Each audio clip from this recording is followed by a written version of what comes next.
Bienvenue, voici mon histoire avec le cannabis en grandissant. J'espère qu'elle pourra vous aider. J'ai commencé à fumer du cannabis à l'âge de 12 ans, en mars 1977. Je venais d'avoir 12 ans et je commençais à m'intéresser aux filles, mais je me sentais un peu inadéquat.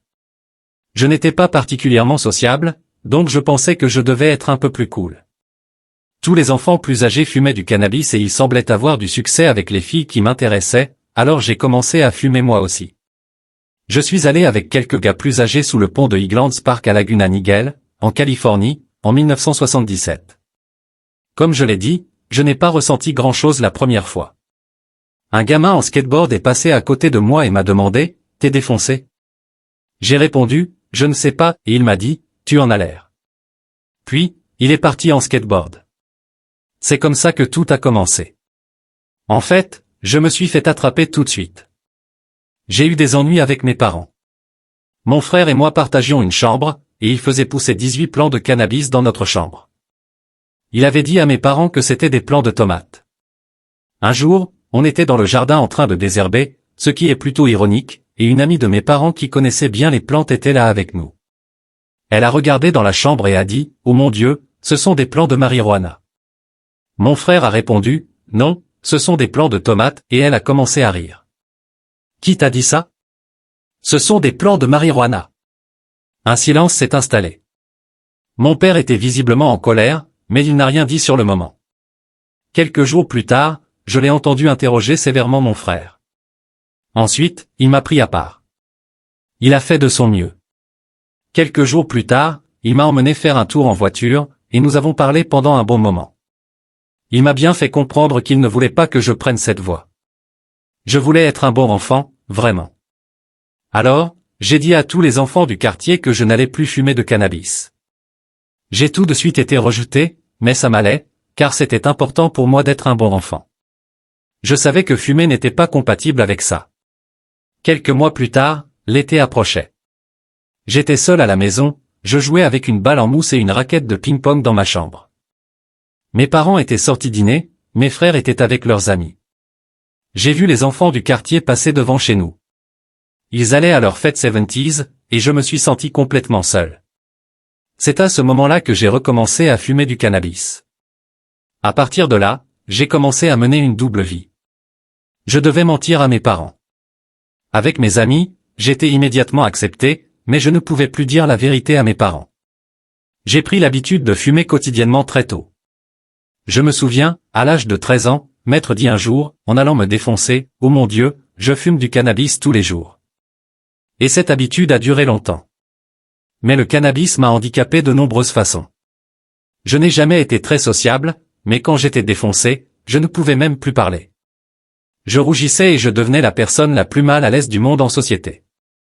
D'un autre côté, j'aimais être seul quand je fumais. Aller dans les collines avec mes amis, c'était agréable.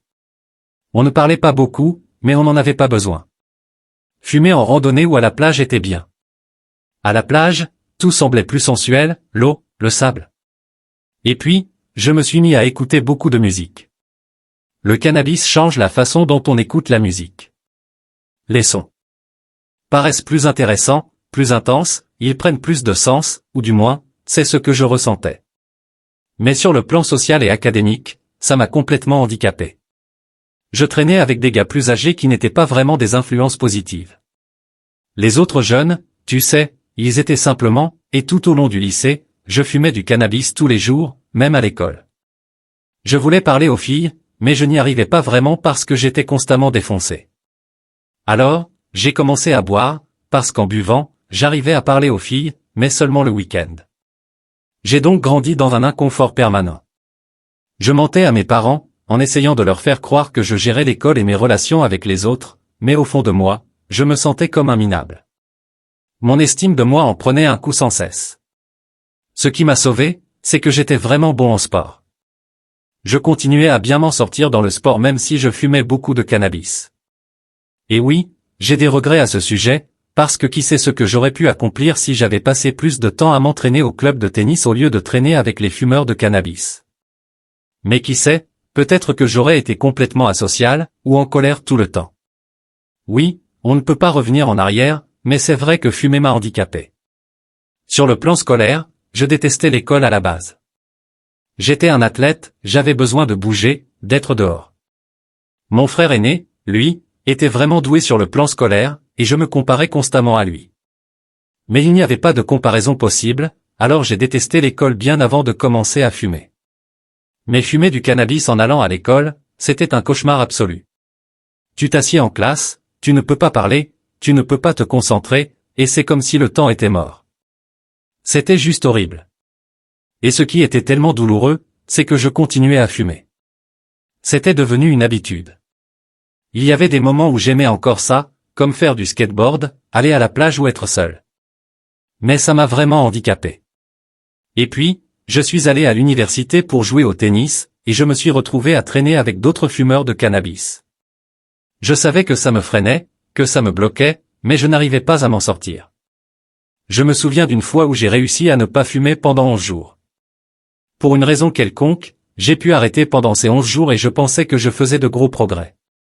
Mais après ces 11 jours, j'ai repris une bouffée et c'était tellement bon après cette pause. La musique semblait meilleure, je ressentais mon corps différemment, j'avais des idées créatives pendant 5 minutes, puis ensuite, je redevenais complètement abruti.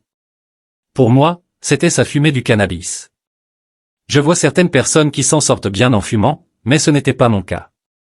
Prenez Willie Nelson, par exemple, il a eu une belle carrière et il est bien connu pour sa consommation de cannabis, tout comme Snoop Dogg. Mais ce n'était pas mon histoire. Le cannabis m'a vraiment handicapé et a eu de sérieuses conséquences dans ma vie. Je savais, au fond de moi, que je pouvais faire mieux, et ça me remplissait d'angoisse.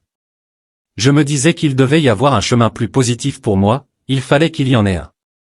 Et je me sentais vraiment mal dans ma peau, alors je prenais quelques bouffées et soudain, plus rien ne comptait. Voilà ce que le cannabis fait de mieux, te faire accepter de ne rien faire de ta vie. Mais ça ne dure que 20 minutes, si ça dure aussi longtemps, et ensuite, tu es complètement défoncé pour le reste de la journée. J'ai fait ça pendant des années, c'est embarrassant. Même dans la trentaine, je me souviens que je m'enfermais dans cette idée que j'étais une victime. Un jour, en préparant un bong avec un ami, je lui ai dit, je n'ai jamais eu de chance, j'ai commencé à fumer du cannabis à 12 ans. J'avais la trentaine quand j'ai dit ça. Maintenant, j'ai 55 ans, et quand je repense à ça, je me dis que j'avais toute la vie devant moi à l'époque. C'est fou d'y penser. Ce que j'ai appris, c'est qu'en arrêtant de fumer, mes habitudes étaient toujours là. Je pensais naïvement que tout irait bien dès que j'arrêterais de fumer. Mais même sans cannabis, je n'arrivais toujours pas à me concentrer sur mes objectifs, et ça me frustrait énormément. Je croyais que le problème, c'était uniquement la consommation de cannabis, et que dès que j'arrêterais, tout irait mieux. Mais ce n'était pas le cas. Je retombais dans la consommation après un moment, en espérant retrouver ces quelques minutes d'euphorie, mais ça ne durait jamais. Je sais que certaines personnes arrivent à mener une vie relativement positive tout en consommant, mais moi, je n'y arrivais pas. Je me sentais déprimé, et cette dépression durait des années, alors je me soignais avec plus de cannabis pour essayer de gérer ça. J'ai dû faire beaucoup de travail sur moi pour guérir des années perdues, des années où le cannabis m'a dévoré, comme des criquets qui mangent tout sur leur passage. Mais la bonne nouvelle, c'est qu'on n'est pas obligé de continuer à fumer. On peut changer, on peut commencer à fixer des objectifs et à sortir de ses vieilles habitudes. Ce n'est pas confortable, mais le changement ne l'est jamais. Mais c'est possible. Aujourd'hui, je veux vivre le reste de ma vie avec un sens et un but. C'est vraiment ce qui me manquait dans ma vie, et c'est ce qui m'a poussé vers le cannabis dès le départ. Mon seul désir était d'obtenir une validation extérieure. Et ensuite, pour gérer mes émotions, ce n'est plus mon but dans la vie. Mon but et ma raison d'être maintenant, c'est d'être authentique, de dire la vérité, de faire de mon mieux pour aider les autres et de me libérer de ce passé. Voilà mon histoire, et j'espère qu'elle t'a aidé. Si ça t'a aidé d'une manière ou d'une autre, n'hésite pas à t'abonner. Si tu as des questions ou des commentaires, laisse-les dans la section des commentaires ci-dessous. Comme je l'ai dit, j'espère que cela t'a aidé. Plein d'amour.